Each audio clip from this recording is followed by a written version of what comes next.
오늘 본문 말씀은 예수 그리스도의 나심은 이러하니라 라는 말씀으로 시작이 됩니다. 마태복음의 저자 마태는 유대인들을 향한 복음서를 저술하면서 예수님의 나심에 대해서 알려줍니다.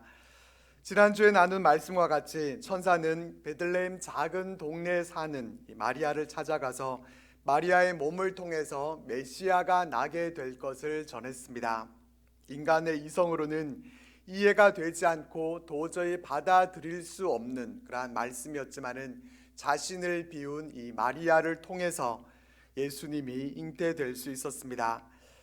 18절 말씀 보면은 마리아가 요셉과 약혼하고 동거하기 전에 성령으로 잉태된 것이 나타났더니 라고 말씀해 줍니다.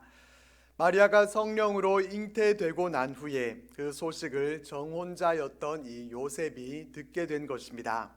우리가 오랫동안 들어온 말씀이기에 우리는 자연스럽게 이 말씀을 받아들이지만은 그 당시 그 시대에 마리아가 잉태한 그 소식을 들었던 이 요셉의 마음은 어떠했을지 상상해 보신 적이 있으십니까?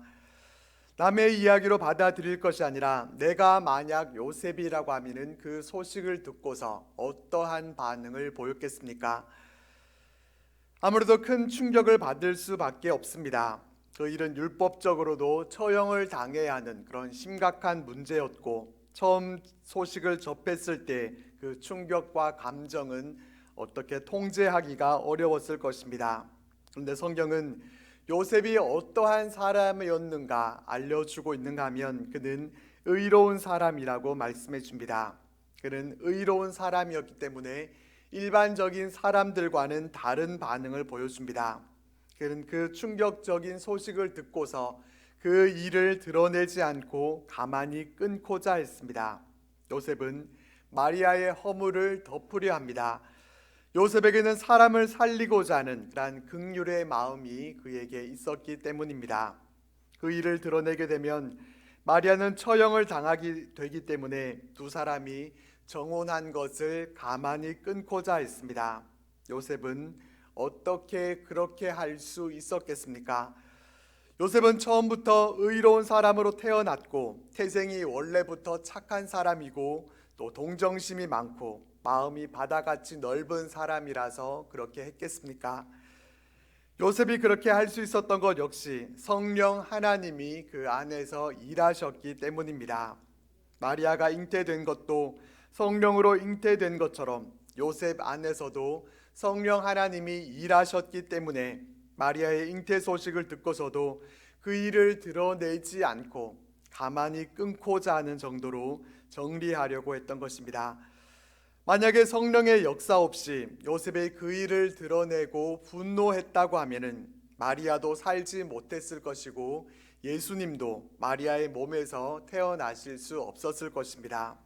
예수님의 나심은 마리아와 요셉 모두에게 성령 하나님의 일하심이 있었기 때문에 가능했던 일입니다.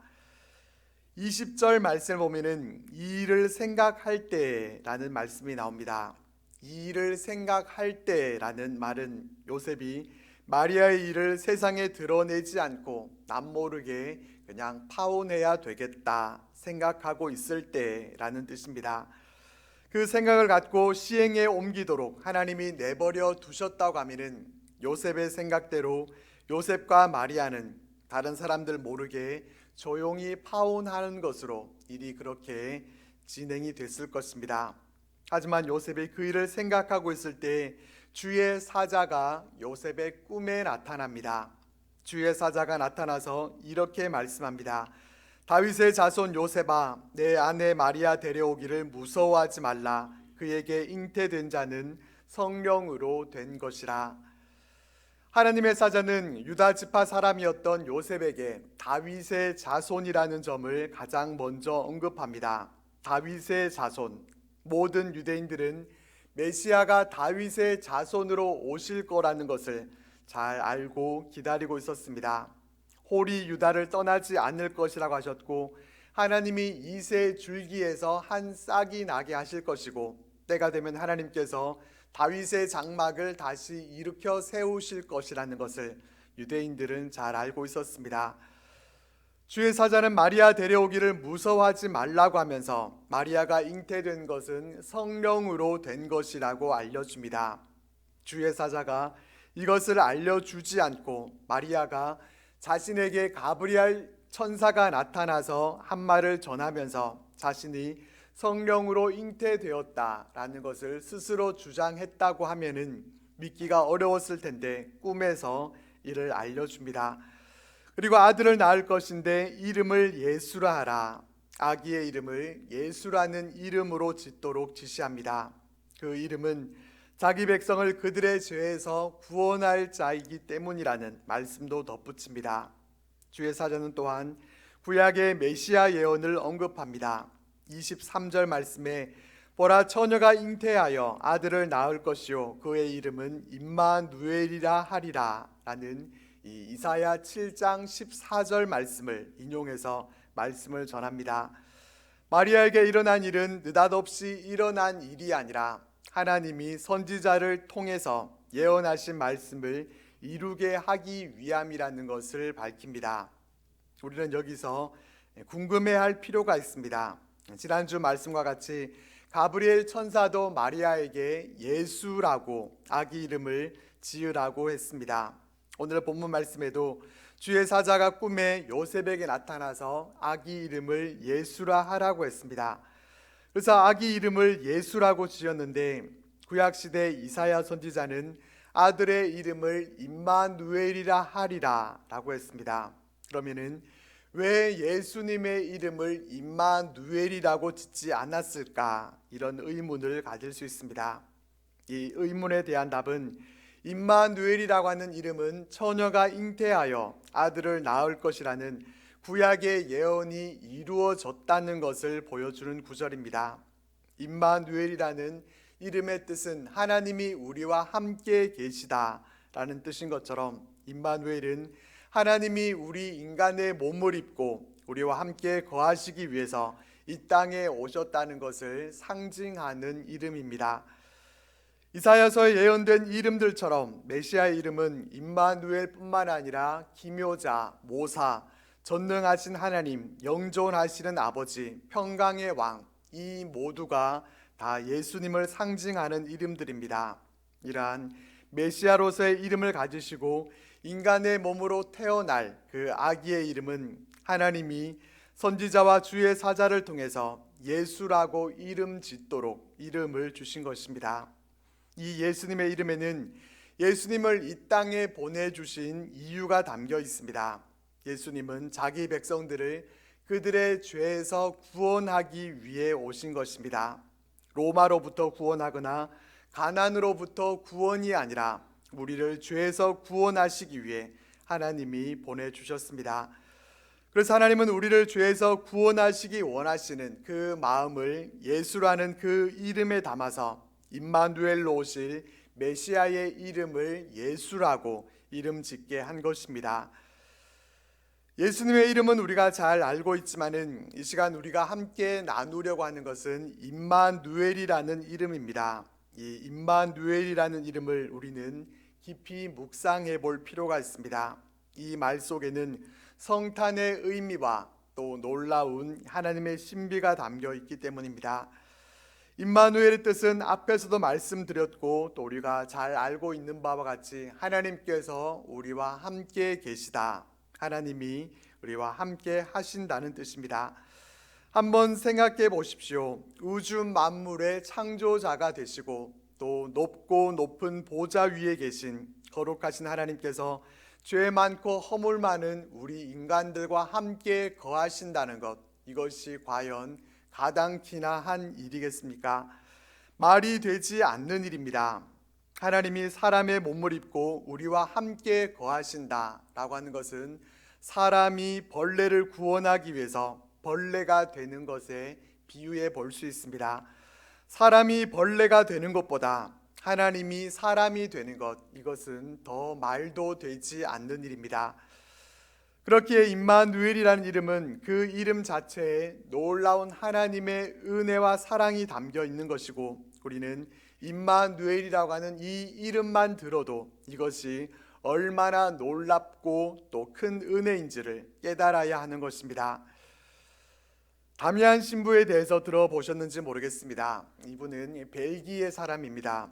신부가 된 후에 하와이 원주민들을 대상으로 본격적인 선교 활동을 시작했습니다. 그러던 중에 하와이 군도에 한센병 환자가 급격히 늘어나게 됐고, 감염을 막기 위해서 한센병 환자들을 몰로카이 섬으로 보내게 됩니다. 그곳에서 한센병 환자들은 철저히 버려졌고 외면받고 또 잊혀졌습니다. 몰로카이 섬의 참상을 전해 들은 이 다미안 신부는 33살의 나이로 그곳에 자원해서 들어갑니다. 그리고 그곳에서 700여 명이 넘는 한센병 환자들을 사랑과 자비로 돌봅니다.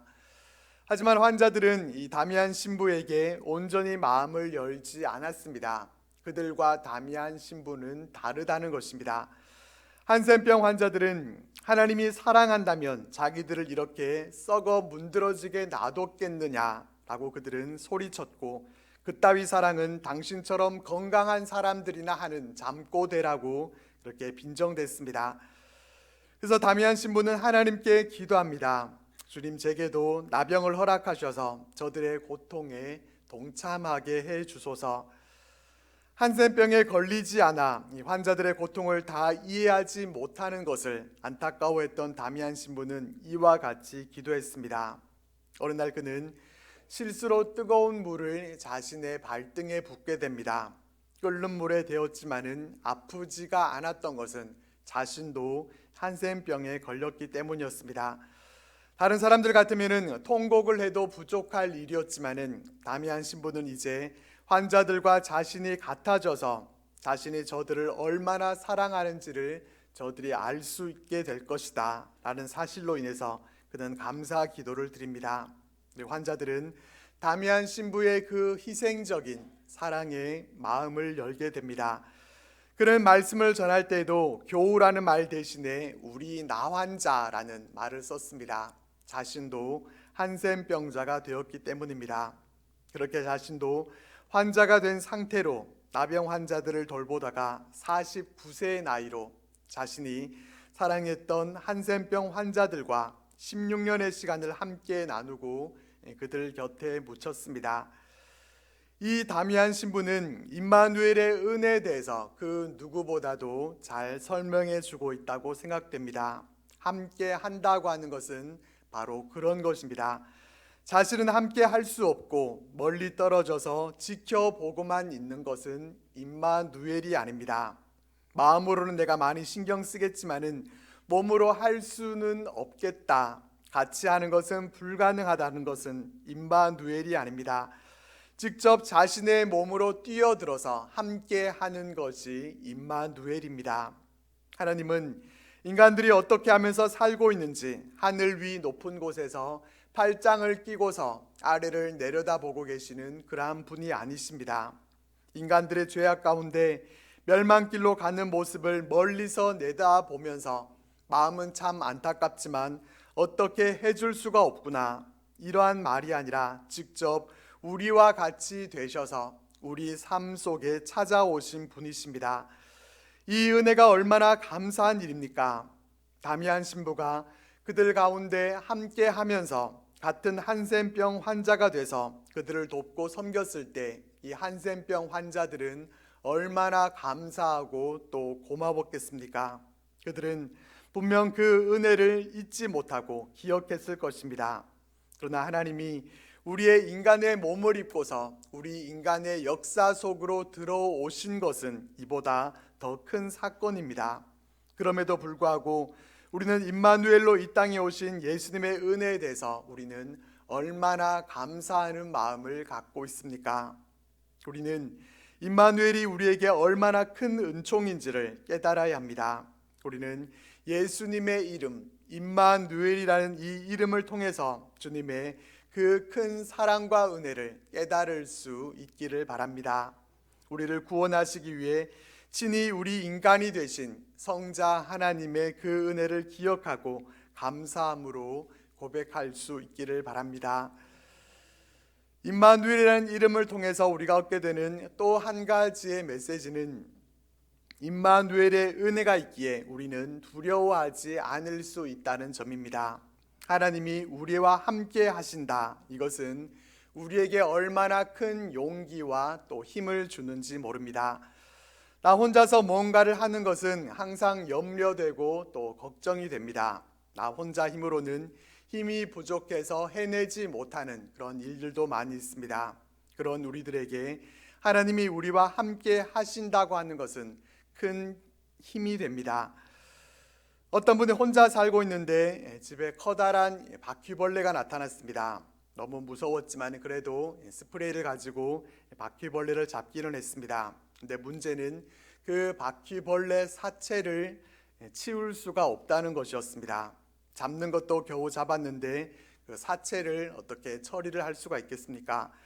근데 치우지 않고 있으면은 그 사체를 계속해서 보게 되니까 어떻게든 치우기는 해야 되겠는데 혼자서는 도저히 용기가 안 나서 할 수가 없었다고 합니다. 누군가 한 사람이 같이 있기만 해줘도 할 수가 있겠는데 도저히 혼자서는 할 수가 없어서 지인에게 전화를 걸어서 그냥 집에 좀 놀러 오라 그렇게 연락을 했다고 합니다. 그리고 지인이 집에 들어오고 나니까 집 청소를 하고 있었다라고 하면서 얼른 바로 바퀴벌레 사체를 처리할 수 있었다고 합니다. 누군가 옆에 있다는 것 자체가 그렇게나 힘이 되는 것입니다.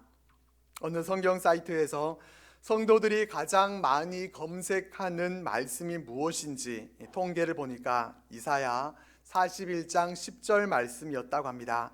두려워하지 말라, 내가 너와 함께함이라. 놀라지 말라, 나는 내 하나님이 됨이라. 내가 너를 굳세게 하리라. 참으로 너를 도와주리라. 참으로 나의 의로운 오른손으로 너를 붙들리라. 이 말씀이 1위라는 것은 무슨 의미겠습니까? 세상을 살아가면서 우리에게 두려움이 있고 놀랄 일들이 많이 있지만 하나님이 우리와 함께 하시고 우리의 하나님이 되신다는 것이 우리에게는 무한한 힘과 용기를 더해 준다는 것입니다. 성경 속 많은 인물들도 다 임마누엘의 하나님으로 인해서 그들은 힘을 얻을 수 있었습니다. 아브라함도 하나님이 약속 가운데 함께 하심을 믿고 그는 믿음으로 나아갈 수 있었고, 모세도 내가 너와 함께 하리라 그 말씀을 믿고 그는 바로 앞에 설 수 있었습니다. 모세의 뒤를 이은 여호수아도 내가 너와 함께 하겠다는 그 말씀을 믿고 강하고 담대할 수 있었습니다. 다윗도 마찬가지입니다. 내가 사망의 음침한 골짜기로 다닐지라도 해를 두려워하지 않을 것은 주께서 나와 함께 하심이라. 하나님이 다윗과 함께 하심을 믿었기에 다윗은 사망의 음침한 골짜기를 다니면서도 두려워하지 않을 수 있었습니다. 우리도 어렵고 힘들고 또 두려운 일이 있을 때마다 임마누엘을 기억할 수 있기를 바랍니다. 우리를 잘 알고 계시고 전능하신 하나님이 우리와 함께 하신다는 것만큼 든든한 것이 무엇이 있겠습니까? 하나님이 우리와 함께 하시기에 우리는 염려할 것이 없습니다. 이 임마누엘의 은총을 기억함으로 언제나 힘과 용기를 얻으실 수 있기를 바랍니다. 마지막으로 임마누엘이라는 이름을 통해서 우리가 얻게 되는 메시지는 임마누엘의 은혜가 있기에 우리가 승리할 수 있다는 것입니다. 하나님이 우리와 함께 하실 때 우리는 승리할 수 있습니다. 성경을 보면은 모두 하나님이 함께 하셨을 때 승리할 수 있었고 하나님이 함께 하지 않으실 때 패배가 있었던 것을 보게 됩니다. 전쟁의 승패가 하나님이 함께 하시느냐 그렇지 않느냐에 따라서 결정된 것입니다. 이를 잘 보여주는 것이 여리고성 전투와 또 아이성 전투 때입니다. 여리고성은 난공불락의 요새였고 백성들의 힘으로 싸워 이기는 것은 불가능한 수준이었습니다. 그렇지만 하나님은 그들에게 말씀하셨고 그들이 하나님의 말씀에 순종했을 때 하나님이 그들과 함께 하셔서 그 튼튼한 성이 무너져 내리고 말았습니다. 하나님의 함께 하심으로 완벽한 승리를 거둘 수 있었습니다. 반면에 아이성 전투 때는 어땠습니까? 아이성은 여리고에 비하면은 별것 아닌 작은 성이었습니다. 백성들 가운데 2, 3천 명만 올라가도 능히 이길 수 있으리라 생각되는 성이었습니다. 여리고성의 승리를 힘입어서 이스라엘 백성들은 자신만만하게 나아갔지만 그들은 패하고 말았습니다. 하나님이 함께 하시지 않으셨기 때문입니다. 아간이 범죄했고 그 범죄함으로 인해서 하나님이 함께 하시지 않으니까 패할 수밖에 없었던 것입니다. 그리고 그들의 죄악을 제거하고 겸비함으로 나아갔을 때 하나님의 함께 하심을 통해 아이성 전투에서 다시 승리를 거둘 수 있었습니다. 우리 인생의 승패도 마찬가지입니다. 하나님이 함께 하셔야 승리할 수 있고 하나님이 함께 하시지 않으면 패하게 됩니다. 아니, 하나님이 함께 하시는 것 자체가 곧 승리입니다. 임마누엘이 곧 승리의 열쇠인 것입니다. 그러니까 하나님은 임마누엘이라는 그 이름을 우리 인생의 승리의 열쇠로 주신 것입니다. 이 열쇠를 가졌음에도 불구하고 이 열쇠를 가지고도 우리가 영적 전투에서 승리하지 못하고 패하고만 있다고 하면은 그것은 안타까운 일일 수밖에 없습니다. 하나님이 예수 그리스도를 이 땅에 보내주신 것은 우리로 하여금 죄에서 자유를 누리고 승리하게 하시기 위함입니다. 하나님은 우리에게 승리를 주시기 위해서 예수님을 이 땅에 보내주셨습니다. 이전에는 죄와 사망이 왕노릇하고 있었고 공중 권세 잡은 자가 왕노릇했지만은 우리에게 죄와 사망을 이기는 승리를 주시기 위해서 주님이 이 땅에 오셨습니다. 주님이 이 땅에 오심으로 하나님의 승리가 선포됐고 주님은 십자가에서 죽으심으로 승리하셨습니다. 이제 우리에게는 최후 승리를 바라보면서 영광 가운데 다시 오실 그 주님을 바라보면서 날마다 믿음의 싸움을 우리는 싸워 나가고 있습니다. 주님의 이름 임마누엘을 통해 우리는 이것을 기억해야 합니다. 임마누엘은 연약하고 죄 많은 우리 인간들에게 얼마나 큰 은혜 사건인지 모릅니다. 하나님이 우리와 함께 하신다는 것은 상상할 수 없는 큰 은혜입니다. 다른 종교들은 우리 인간들이 신을 찾아가지만 우리는 하나님이 친히 우리 인간에게로 오신 경우입니다. 주님은 우리 인간의 몸을 입고 오셔서 우리 인생들이 겪는 모든 고난과 어려움들을 몸소 체험하셨습니다. 주님은 성육신을 통해서 우리를 가장 잘 아시기에 우리의 모든 문제들 가운데 임마누엘로 함께 하십니다. 그렇게 우리는 두려워할 것이 없습니다. 하나님이 우리와 함께 거하시기 위해서 찾아오셨고 지금도 우리와 함께 하고 계시기에 우리는 그 은혜를 누리면서 승리로 나아갈 수 있습니다. 이것을 우리 마음 가운데 깊이 새겨서 임마누엘 그 은혜를 찬송하고 두려움 없이 임마누엘의 주님과 함께 승리하는 우리들 모두가 되시기를 주님의 이름으로 축복합니다.